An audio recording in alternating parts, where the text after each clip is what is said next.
Welcome back, ladies and gentlemen, to the Inner Sanctum. On this week's episode, we look at some player progression in the squad report, starting a shortlist for potential January transfers, the top goal scorers in the league, and a look ahead to what games we have for you in this episode. So let's get right into it. So we'll look at some player progression here, and Jores Okore has grown by one stat, and his sprint speed and acceleration, obviously a feature of his play along with his jumping and his strength.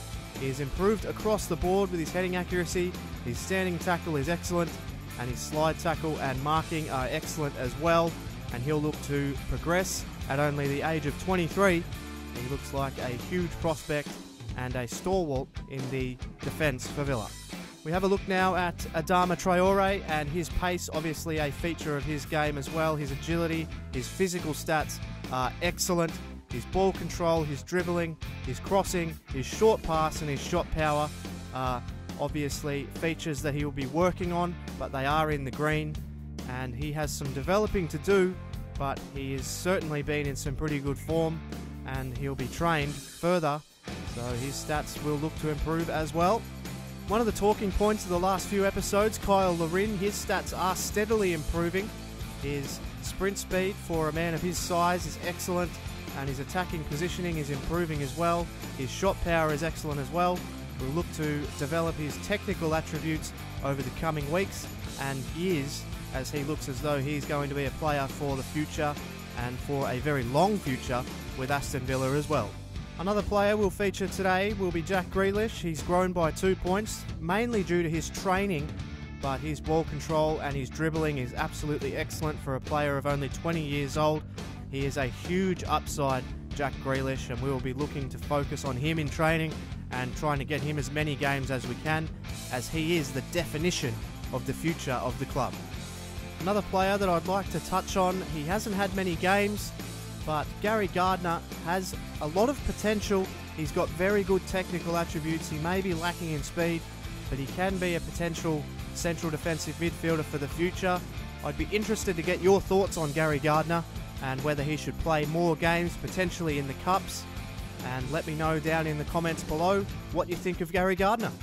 So we have a look now at the shortlist for potential January transfer targets. Alessio Cragno heads the list in goal. Fabrice Ondoa is another player of a very young age who has very high upside as well. Suggestion from one of our backroom staff, El Said Haisaj. We've got DeAndre Yedlin as well. He's another high potential player who is out on loan at Sunderland at the moment from Spurs, but he may come up for transfer in the summer as well. So another suggestion from our backroom staff, Sergi Gomez from Celta, is an excellent choice at centre-back, and if we could get hold of a player of this quality at this age, would be a sensational coup for Aston Villa. Another one that I have thrown in there is Eric Dyer. He's only 21 years old, and he would be earmarked as a potential captain in the future. Eric Dyer, a sensational young talent. Obviously Spurs will be looking to keep hold of him, but if the price is right, potentially Eric Dyer, who is a versatile player, can play central defensive midfield or right back or central defence as well. So Eric Dyer would definitely be on the short list. If you have any more ideas for who you would like to see on the shortlist, potential signings for January, it's only about a month and a half away, so get your ideas in and we'll see if we can't implement and get some more players in to strengthen the squad for the rest of the season. We have a look now at the top goal scorers in the league, and there is a 6-way tie for the Golden Boot at the moment. We've got Wayne Rooney, Aguero, Pella, Payet, Vardy and Kyle Larin, who are heading the top with 5 goals each. So definitely Kyle Larin being in the equal top position is very much deserved. 5 goals in just 3 games from Kyle Larin. Absolutely sensational. And the usual suspects, Rooney, Aguero and Pella, up the top as well. So definitely an excellent season so far for Aston Villa and Kyle Larin. So that's going to do it for the Inner Sanctum as we have a look at what games we have for you in this episode. We get a visit from Swansea City at home, and we look to continue our Capital One Cup run against Ipswich Town. So if you're enjoying this episode so far, don't forget to hit the like button and subscribe if you're new. But for now, let's head over to the action as we host Swansea from Villa Park. Welcome, ladies and gentlemen. It's match day 10 in the Barclays Premier League. Top of the table, Aston Villa play host to mid-table Swansea City from Villa Park. Well, coming off a huge 3 points away at Chelsea in their last game, Villa will be riding the ultimate high. They are first on the Premier League table. Let's have a look at the team. And they've gone with an attacking 4-4-2 formation. Jack Grealish plays up behind Kyle Larin and Jordan Ayew, with Adama Traore and Scott Sinclair in the wide positions. Sanchez anchoring midfield. Swansea, they are an attacking team when they get going, and they've got Gylfi Sigurdsson up behind the dirt, and Andre Ayew, of course, will play his role out wide as well. Barrow will play on the left, and Aston Villa, the best defensive team in the Premier League. We're ready to go here at Villa Park, bathed in sunshine and everything to play for both teams. Villa trying to maintain their astonishing top position in the Premier League. And he plays it through to Ayew. Now Britton. Is he going to get a shot off? It's Ayew! But it's only as far as Butland. And he'll save those all day, Jack Butland. He can run. Ooh, it's a harsh tackle. An unfair one, says the referee. So a free kick to Swansea, as we have a look at the next game of the episode, Capital One Cup fixture away at Ipswich Town. And that will do it for half-time. Plenty to think about for both teams to try and get forward and try and win this game. But if it stays like this, we're headed for a draw. It's 0-0 at half-time. And we're back for the second half. Some more invention and some more attacking prowess is required. Both teams somewhat happy to just play out that first half, but it's played forward now. Here is Ayew. So Jordan Ayew on the ball. Cuts it in wide. Looks for Larin, and it's saved by Nordfeldt, but he's going to go in again. No one there. And now Adama Traore. He crosses. It's dangerous, but Nordfeldt gets there. So the best chance of the game so far. And there's going to be a change for Aston Villa. A double change, as Carles Hill replaces Jack Grealish, and Andros Townsend will replace Scott Sinclair. He's come straight on the ground and made an impact here. Montero, it's a good ball in, and Adair puts it wide. Well, huge chance for Swansea, and the game is starting to open up. Over the top, good ball. Gomez, brilliant to Sigurdsson, and he may be in here. Sigurdsson, but he puts it wide. So that was better from Swansea, but ultimately a splayed shot.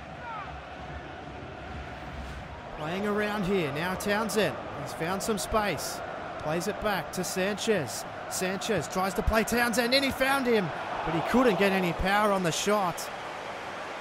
That was a good chance.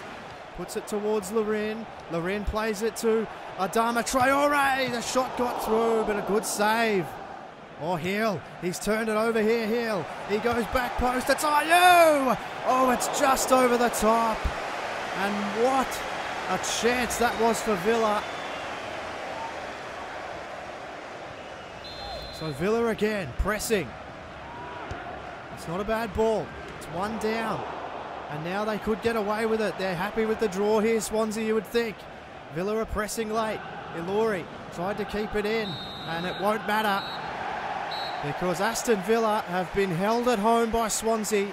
A very, very good performance from Swansea, it has to be said, in defence. It's 0-0 at Villa Park as we head to the next game of the episode, as we take on Ipswich Town in the Capital One Cup. Welcome, ladies and gentlemen.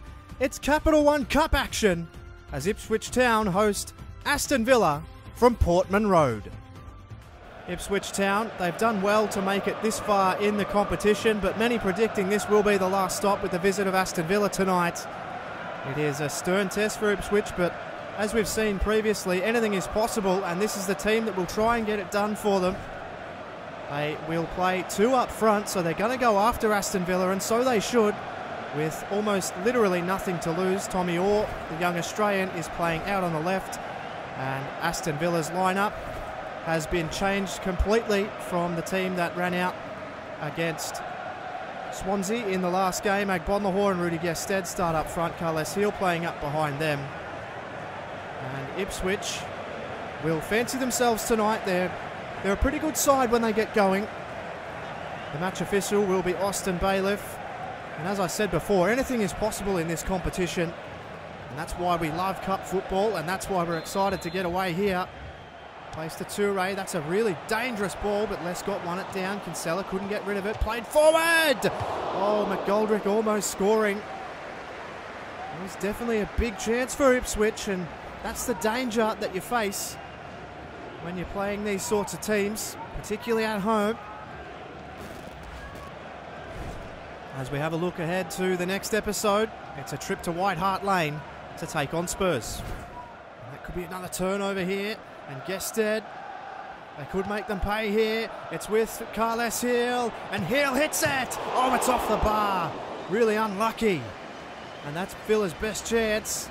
And they're starting to create more now. So Hill really should be finishing from there. He's hit the target, but hasn't put it in the back of the net. And we're back for the second half and a double change. Fraser and Brute enter the fray. Puts it out in front of his man here, Hill. And now Carles Hill! Oh, good save.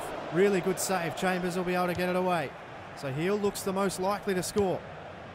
It's across to Agbonlahor. Back to Hill. Hill back outside to Agbonlahor, who puts it wide. And Villa are creating chances, but it's a poor effort at a finish from Agbonlahor. You should be better from there. Plays it forward. Here's Agbonlahor. Needs an option. It's arrived. It's Townsend. It's taken a deflection onto the roof of the nets. So Townsend, what can he create? Tries to go on the inside. Brilliant Townsend. Cross comes in. Gested. Good save. And it's hit by Gested again. And Baroja able to save and keep Ipswich in the game. He's been brilliant defensively. Gardner puts it forward, looking for Gested. He's found Rudy Gested, and it still hasn't made it through. So Villa are banging on the door. Taken by Kinsella. Can he keep it off him? He can't. It's one down. Butland with a good save. And now they're threatening. It's with Fraser. Fraser's ball in. Skews. Can he keep it in? It's lobbed over the top. Oh, and it's put out. So dangerous there for Villa. They almost conceded. Just couldn't get under it. Puts it forward for Lorin, whose ball is really dangerous towards Agbonlahor. Can he get past his defender? Agbonlahor to finish. Oh, great save again. Sensational from the keeper. And that will do it for full time of regular time. And this is going to go to some extra time here. And Gary Gardner has been substituted at the end of regular time. As we head into extra time, Ashley Westwood will be fresh in midfield. Their defence has been absolutely astounding today, but it's fallen to Westwood! And Ashley Westwood with a stunning finish! And Aston Villa have taken the lead early in extra time.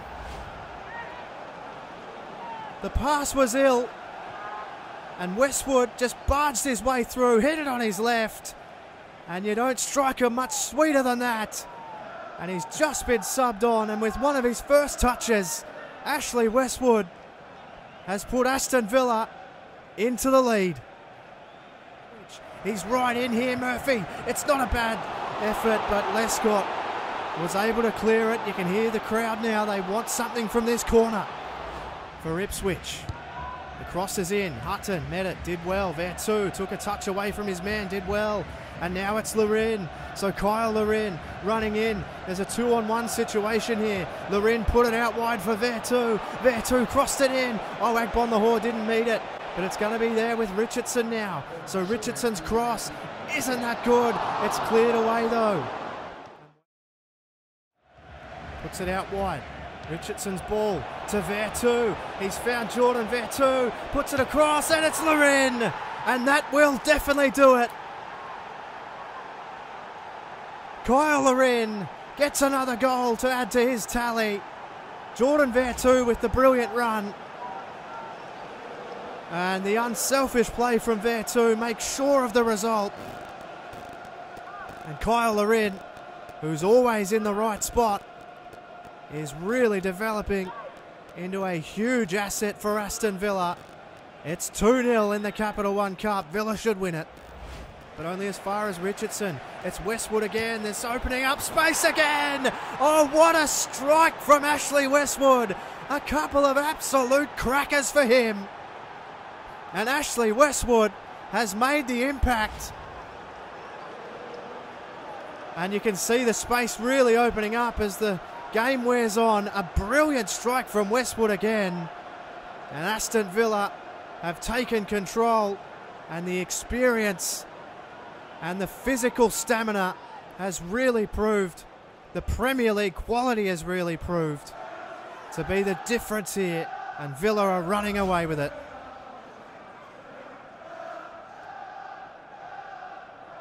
And that is the game. Aston Villa get the job done.